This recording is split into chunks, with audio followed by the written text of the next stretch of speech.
mi-am dat seama că am făcut un pic cam multe vloguri serioase și am vrut să schimb un pic tema și m-am gândit la o chestie la care multă lume cu care vorbesc au alte păreri.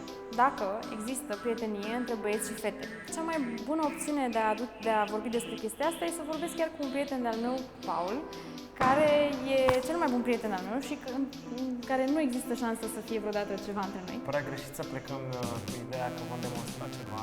Nu, n-ai cum să demonstrezi, da. Pe asta spun. Trebuie să ne credeți pe cuvânt. Deci noi nu știm exact răspunsul.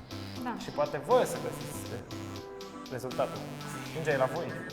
Aoleu, el nu prea e cu filmărie. Din oamenii cu care eu am vorbit, erau tabere de persoane care ziceau că, da, normal că se poate.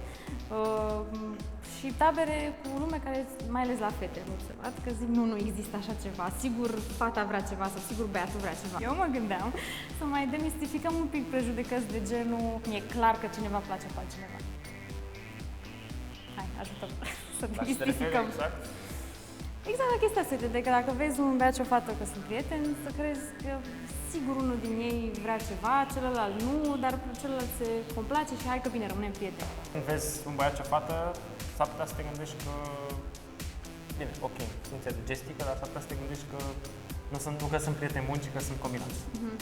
Deci Adică dacă eu te-aș ține așa pe tine în oraș, eu zic că 50% din oameni o să spune că suntem combinați și nu că suntem de gașcă. Cool. Deci e o mentalitate retrogradă să crezi asta din prima, da? Poate sunt prieteni. Chiar și eu care am o gândire destul de deschisă și am avut impresia asta la un moment dat despre niște colegi, de exemplu. Mergeau prea des la prea des? Ce înseamnă prea des? Prea des, adică o dată pe zi sau poate de 2 ori, dar chestia e că mergeau doar ei. Și poate au ceva să-și împărtășească care nu merge cu... Văzând multe filme americane clasice cu tineri, știi? Liceu, high school, chestii nebunii. Acolo tot timpul era aceeași poveste. Păi nu, dar vreau să spun că era aceeași poveste. Un băiat și o fată se înțelegeau super bine, erau amici. Bineînțeles, băiatul era îndrăgostit de cineva, fata era îndrăgostită de altcineva și în final, ce aflau, era chiar sub nasul tău dragostea. Ce surpriză! Bineînțeles, urmărind acele filme, am început să mă gândesc că poate chiar așa e. Că prietenia între băiat și fată nu super. Exact. Că de fapt... Da, asta crezi doar din filme, deci nu din realitate. Normal. Și apoi chiar se combinau și îți dai seama, fiind prieteni înainte, relația eram altfel. Da. Deci e un avantaj să fii prieten cu iubitul și eu subscriu la chestia asta. Chiar cred că am exemple personale. Crezi? Ai uitat? Deci realitatea care e? Realitatea e că se poate, dar cred eu că la un moment dat, în timp, pot apărea niște modificări. Există un risc când ești prieten cu o fată, în cazul meu, da? Pentru că, uite, dacă celălalt prieten bun al meu, chiar dacă o să bem 5 litri de vodcă, niciunul din noi nu o să aibă ideea, bă, dar ce-ar fi eu tragul ăsta? Decât, nu se știe. Nu se știe. 10. Dacă se întâmplă o chestie ca asta, crezi că mai poate fi prietenie dacă se întâmplă ceva de genul ăsta după 5 litri de vodcă? Aici, iarăși, mulți zic că gata, s-a stricat tot, au făcut sex. Depinde de prietenie. Depinde și de dacă prietenie cineva și de ascundea ceva. Caracterul persoanelor implicate. Adică... Și depinde dacă e, cum ziceam înainte, unul mai timid care, în sfârșit m-a sărutat. Atunci... Da, eu cred că dacă niciunul din ei nu e superficial, poate să-și depășească ceva. Friendzone, încă o chestie despre care vreau să vorbesc. Exact. E friendzone-ul ceva rău sau bun? Mie nu-mi place termenul, mă enervează că se consideră ceva... Terminul ăla. Da. Se pare că se în principiu... consideră ceva care ai o mare problemă, ai ajuns în friendzone, gata, nu mai poți să faci nimic. Dar de unde a pornit ideea de friendzone? Din Scrubs? Nu știu. A pornit, dar știu doar că... ideea era că un băiat încearcă să fie cu o fată. Fata e de friendzone, cum se spune. De friendzone. Închide poarta. Păi și mai poate fi prietenie adevărată? Dacă ăla a vrut numai relație sau sex. Cred că în cazul ăsta nu. Adică una e să fii friendzone se pune numai când de fapt nu e prietenie și ăla vrea doar relație sau sex. Exact. Păi da. Friendzone e un lucru negativ. Da. Dar friends e o chestie bună. Da, uite, de exemplu între noi, mie îmi place mai mult că suntem prieteni și avem practic o relație mai lungă decât dacă ne-am fi combinat. Așa mi se pare. Eu cred că n-am fi rezistat nicio secundă dacă eram dar cred că discuția Că dacă ne înțelegem foarte bine. Dacă cineva unul din ei doi, începe să aibă sentimente, da. Și, Da, bine, și asta e într-un fel ok, că ai o bază, ai o prietenie. Dacă e să se dezvolte ceva într-o relație serioasă, de ce nu cu cineva care deja ai multe de împărtășit, nu? mă gândesc că clar se poate întâmpla. Întrebarea noastră e dacă este o regulă să se întâmple ceva sau dacă voi credeți că la un moment dat totuși cineva în, Da, în istoricul totdeauna, relației, da. cineva la un moment dat l-a plăcut pe celălalt. Da, Asta e ok, când eram mică, la 12 ani, da, mi-a plăcut de Paul. Big deal. Dar, repet, prefer că am rămas prieteni. O relație mult mai bună decât ne-am fi combinat. Da, Stai puțin să mai văd ce am mai zis. să mai am o bere. Am o bere în ghiozdan. Mai era ce vreau să zic. Ce, nu fura vlogul. Vrei să stăm la o bere? După berea aia, cine știe. Nu e prea confortabil, nu-i place cu camerele, statul, picioare, drept, După la berea aia, valiera. poate nu o să mai fim Nu prea prieteni. merge. Bine, hai, mai discutăm la o bere. Bine ați revenit, dragi telespectatori. Nu trebuie să revenim. Eram deja aici. Tu nu știi gluma. Cu telespectatorii. Ba da, știu gluma cu fotbal. telespectatorii. Astea texte mai serioase și mai true decât ce am vorbit noi. Cu oameni alea adevărate. Păi da, uite, dacă e o situație de prietenie între un băiat și o fată și nu e sigur dacă celălalt sau cealaltă te place, ce semne poți să... După ce semne te poți să te iei? E complicat, adică deja e poate o apropiere, adică e normal să Deci, probabil, ieși singur cu el sau ce ea, vrei să spui... dar unde e limita? Unde e limita între prietenie și mai mult? S-a întâmplat, Încearcă adică... să te izoleze mai mult, poate? În sensul că să faceți mai multe lucruri doar voi. Ok. Nu știu. Poate o Că masă. să te ignore. Poate o masă. O ieșire în oraș. Masă. Aha, deci dacă Care se nu e mănâncă. normală. Da, păi nu Și mă nu refer la că prânz, la una e să zici serviciu. hai să bem o bere sau hai să vedem nu știu ce piesă de teatru, I don't know. Nu ai să zici hai să stăm la o masă, da, ce s-a întâmplat. Da, deci Ce masa. veste vrei să întrebi? Și cred că va Și fi cinstea. mai crispat. Cinstea.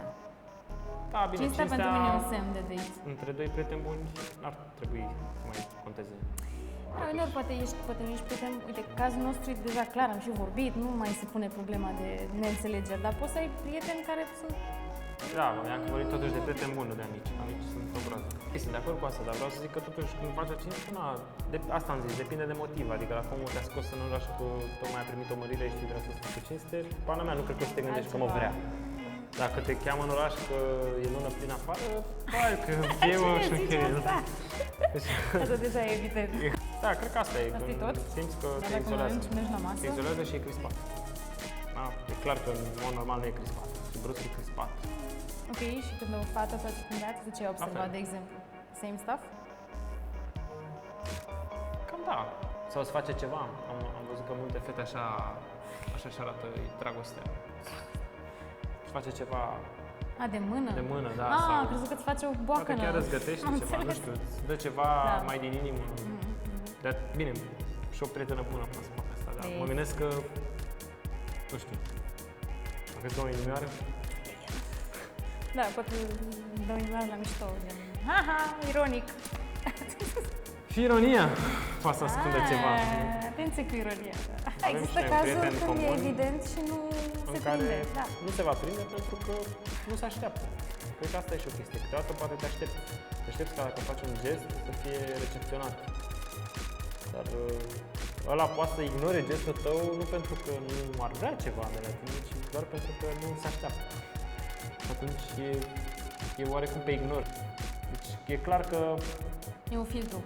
e un filtru și Da. s-ar putea să, dacă ăla chiar nu se așteaptă, să nu se prindă. Da, asta am observat Deci nu și vă eu. dați bătuți din prima! Sau bătute. Sau bătute. Da, eu cred că depinde foarte mult de compatibilitatea aia reală. Dacă era totdeauna acolo la bază o compatibilitate și se întâmplă să se prindă că sunt atrași unul de altul sau se întâmplă să facă sex, pur și simplu își dau seama și continuă. Dacă nu era compatibilitate Da, din păi- start, e gen, da, nu merge, mai bine nu. Mine asta mi se pare cel mai important, dacă nu e acolo o bază, nu doar atracția fizică, că aia se mai și schimbă, se mai dezvoltă în timp, poți să te atragă cineva după 10 ani. Păi da, trebuie să te Ca în bazezi. Harry Met Sally, da? M-a primit bani de la regizorul acelui film. E normal, chiar și cu o prietenă bună, la un moment dat, Să te gândești. te gândești sau ea Ce să noi vină nu într-un putem costum să- de baie cu dita mai decolteu și pana mea sigur o Și să-ți invers treacă se aplică. ideea. Da, și invers se aplică, da? Și invers, da, normal. așa. Poți să alegi Să zici pas. Adică, să cenzurezi imaginea în cap. Sau să Sau începi să să te acționezi. gândești și atunci știi să rădăcina aia, știi, sămânța, curgă. rădăcina asta în nebunie, s-ar putea să, da. că eu învăț foarte multe despre sex opus, fiind prietenă cu el și cu alți băieți, că înțeleg un pic cum gândești, adică dacă vorbești numai cu fete despre situații, despre cum gândesc băieții, nu o să ajungi la niște Sau concluzii. într-adevăr este o armă fatală. Poți să dai de un băiat, ăla zice, asta nu știe prea multe, că așa, dar ea de fapt. Normal, lasă alt mesajele de la avantaj. iubiți, te rog, cum vorbești cu mine. Am mai amintit de un avantaj care vine, cel puțin repet, în relația noastră, că Să știi cum arată un cuc? nu, Am înțeles. că nu știu, nu sunt stresată să mă port într-un anumit fel. Nu vreau să obțin nimic de la tine, nu-mi pasă să creez o anumită impresie. Da, se poartă foarte nonșalant. Și zici și tu, nu e la fel, nu simți și tu la fel. Sau nu, tu nu ai Eu obținut recunosc nimic că de la până mine. la urmă vedeam, într-adevăr, dar eram și mai mic, vedeam fetele ca pe găgici doar. Adică, gen, dacă n-ai vrei să te bași pe ea, de ce să fii prieten cu o fată? Hai vezi, deși tu gândeai așa. Păi da, dar eram mic și era normal, că era perioada aia în care desenele animate spuneau că fetele sunt câh. Și adevărul e că tu ai zis primul că, și mai știu că m-ai luat prin surprindere. Da, hai să nu mă tu ești cea mai bună prietena mea fată sau chestia de asta. Și eram, that's cool. Și era și prietena lui atunci, prima ta prietenă, mă rog, prietenă, iubită. Știu că era un pic supărată, amintesc. Era geloasă, da. Și eram gen, Tu acum vorbești de faptul că prietena era geloasă pe tine, dar oare în alte situații poate ai fost tu geloasă pe prietenele mele? Făcute de mine? nu, n-am fost geloasă pe ele. Mai degrabă mă gândeam săracele prin ce trec.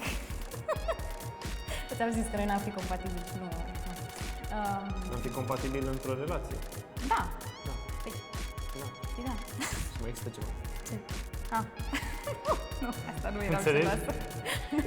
Uite, vezi, nici nu m-am gândit la asta. Frăceală, spartă. Am observat la mine că sunt, cum îi zicem, aproape ca o mamă sau o soră când îți iei o prietenă nouă, sunt așa, oare, da, ok. Înțelegi? Sunt protectivă. Da, asta e de apreciat.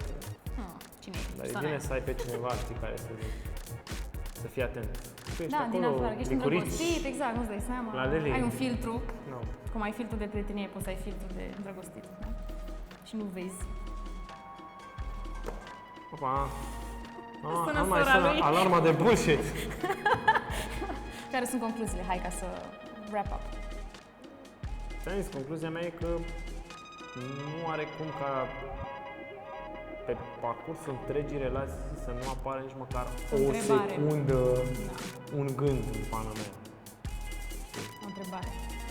Oare? Că, na. Dar, Și e ok, adică e sănătos, nu e nicio problemă cât să de apară. matori sunt. Asta, da. Da. Dacă e destul de matur, mai bine prieteni. Repet, eu cred că e o chestie de compatibilitate.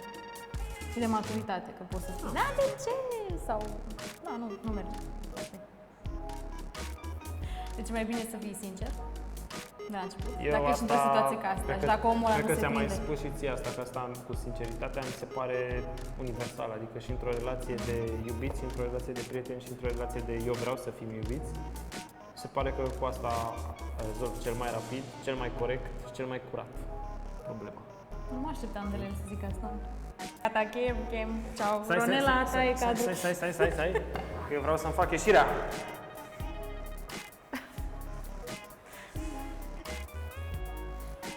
Da, deci s-a terminat. Bye bye, see you next time on Baywatch. Să nu intri lumini. La refrene. Mai te ui. Mamă, dar mult am vorbit.